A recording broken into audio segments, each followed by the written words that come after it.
Welcome back to the deep dive. It is March 2nd, and if you are tracking the calendar with us, you know we are hitting a really specific intersection today. We were on day 61 of the 365 days of discipline, and simultaneously, day 7 of the Reality Transurfing sprint. Yeah, it's a collision of two very different energies because Yeah. one is all about force. Day 61 calls for a hard reset, and the other, transurfing, is entirely about flow and illusion. Right, so our mission today is to see if these two actually fit together, or if, we have to choose one. So let's start with the discipline protocol. The entry for day 61 is blunt. Extreme problems demand extreme solutions. Which sounds intense. Yeah. My first reaction to that is just, isn't that dangerous advice? Because we usually preach consistency, the whole 1% better everyday approach. This sounds like a recipe for burnout. Well, in 99% of cases, yeah, you're absolutely right. Consistency is the rule. But the author is highlighting the exception here. Sometimes a pattern is so calcified or a situation is spiraled so deep into chaos that a gentle nudge is just useless. You can't bail out a sinking Titanic with a teaspoon. Exactly. Think about a digital addiction. If you are spending 6 hours a day doom scrolling, the consistent advice is, try to cut down by 10 minutes. Which never works. It fails because the momentum is too strong. The extreme solution is deleting the account entirely or switching to a dumb phone.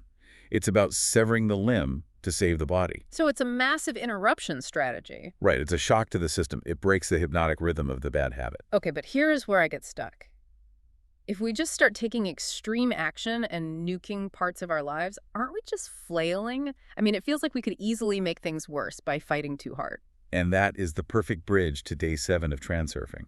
Because flailing is exactly what the source material warns against with the principle of the illusory reflection. The title alone suggests we aren't seeing things clearly. Exactly. Vadim Zeland uses a metaphor here that is deceptively simple.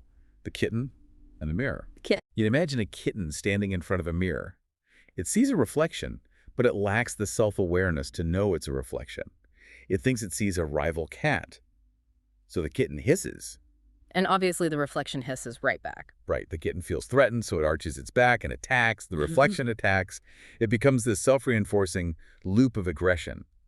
The kitten is convinced it is fighting an external enemy, but it is effectively fighting its own attitude. Okay, that's cute, but we aren't kittens. We know how mirrors work. If I look in the mirror and I look tired, I don't punch the glass. You might not punch the physical glass, but you do the emotional equivalent. The text argues that reality operates as a dual mirror. We look at our bank account, our job, our relationships, and if we see something we don't like, say, debt, we hiss at it. We broadcast anxiety, fear, and frustration. And the mirror reflects that anxiety back as more debt or more problems.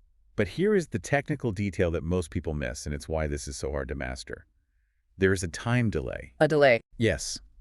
Physical mirrors reflect instantly, but the mirror of reality is like thick tar. It reflects your attitude, but it takes time to form the image. So you might decide to think positive or change your attitude for one day. You smile at the mirror. But because of the delay, the reflection is still showing the old reality. The debt is still there. And that's the trap. You smile, the mirror shows you a frown from yesterday, so you give up and say, well, this doesn't work, and you start hissing again. You are constantly reacting to the old reflection instead of holding the image for the new one long enough for the delay to catch up. Wow, this completely reframes day 61 for me.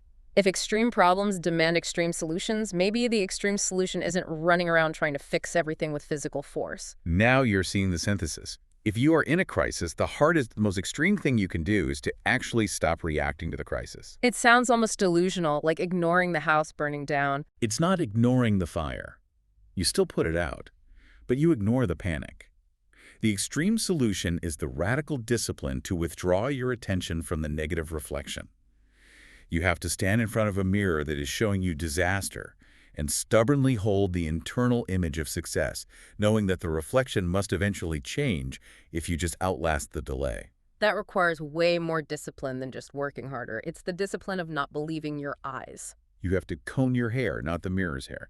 Most people spend their whole lives trying to comb the reflection. So for everyone listening, here's the takeaway from March 2nd.